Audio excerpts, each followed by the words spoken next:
Assalamualaikum warahmatullahi wabarakatuh. Perkenalkan, nama saya Tasya Hanum Dwi Andika dari kelas 11 IPA 1 akan mempresentasikan tentang menyajikan hasil analisis fungsi dan peranan pajak dalam pembangunan ekonomi. Yang pertama, pengertian pajak. Pengertian pajak menurut Kamus Besar Bahasa Indonesia, pajak merupakan pungutan wajib. Pungutan yang biasanya berupa uang yang harus dibayar oleh penduduk sebagai sumbangan wajib kepada negara atau pemerintah. Pajak berkaitan dengan pendapatan, pemilikan, harga beli barang, dan lain-lain. Pengertian pajak secara ekonomi adalah berpindahnya sumber daya dari sektor privat ke sektor publik yang dikelola oleh negara. Sementara itu, dari segi hukum, masyarakat sebagai warga negara terikat hukum untuk wajib menyetorkan pajak kepada negara berdasarkan undang-undang yang berlaku. Selanjutnya, fungsi pajak. Fungsi pajak di sini dibagi menjadi 4, yaitu 1. Fungsi anggaran. Pajak berfungsi sebagai sumber penerimaan kas negara. Pajak yang dikumpulkan dari masyarakat digunakan untuk membiayai pengeluaran negara. Jadi, semakin banyak masyarakat yang membayar pajak, maka semakin besar pula pendapatannya. Yang kedua adalah fungsi alokasi. Fungsi ini menekankan bahwa pajak harus digunakan untuk mendanai atau menyediakan barang atau jasa yang dibutuhkan oleh masyarakat. Yang ketiga adalah fungsi distribusi. Pajak ini digunakan untuk pembangunan ekonomi. Artinya, dengan pendistribusian pajak secara merata, diharapkan dapat memperbaiki taraf hidup masyarakat. Yang keempat adalah fungsi regulasi. Pajak digunakan sebagai pelindung produksi dalam negeri. Yang selanjutnya adalah manfaat pajak. Manfaat pajak ada 3, yaitu 1.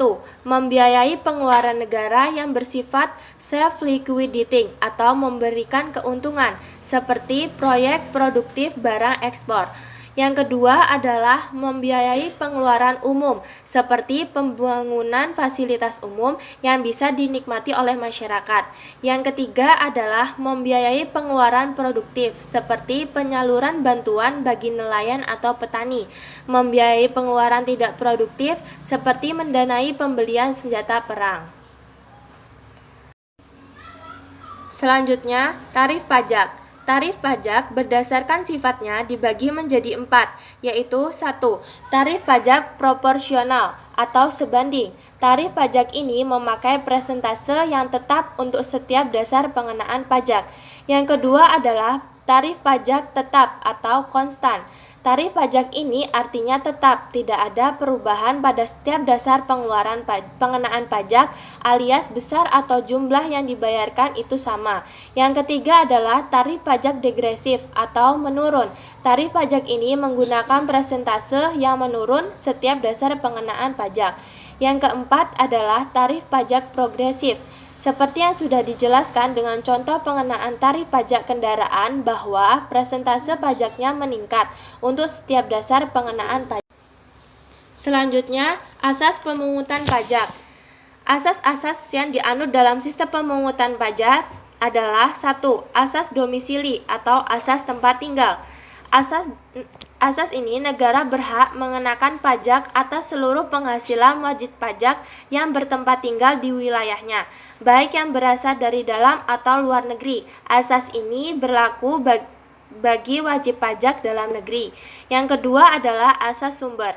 Negara berhak mengenakan pajak atas penghasilan yang bersumber dari negaranya tanpa memperhatikan tempat tinggal wajib pajak. Yang ketiga adalah asas kebangsaan. Pengenaan pajak dihubungkan dengan kebangsaan suatu negara.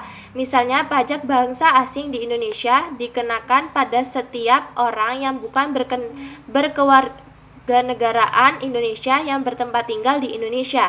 Asas ini berlaku bagi wajib pajak luar negeri. Selanjutnya, peran pajak dalam pembangunan ekonomi. Peran pajak dalam pembangunan ekonomi itu ada 4. Yang pertama adalah pajak berperan sebagai anggaran atau penerimaan atau yang disebut dengan budgeter.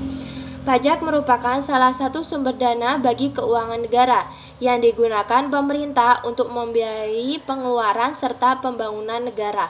Penerimaan keuangan negara dari sektor perpajakan dimasukkan ke dalam anggaran pendapatan dan belanja negara ke dalam komponen penerimaan dalam negeri. Fungsi budgeter ini disebut sebagai fungsi utama. Dalam literatur lain, fungsi budgeter ini dipergunakan sebagai alat untuk memasukkan dana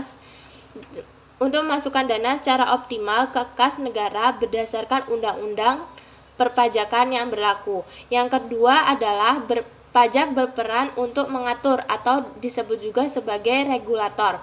Dalam peran pajak yang kedua ini, pajak digunakan sebagai alat untuk mengatur atau melaksanakan kebijakan pemerintah dalam bidang ekonomi dan sosial. Peran pajak dalam pembangunan ekonomi yang kedua ini merupakan fungsi mengatur, yang disebut juga fungsi tambahan, dan sebagai pelengkap dari fungsi budgeter.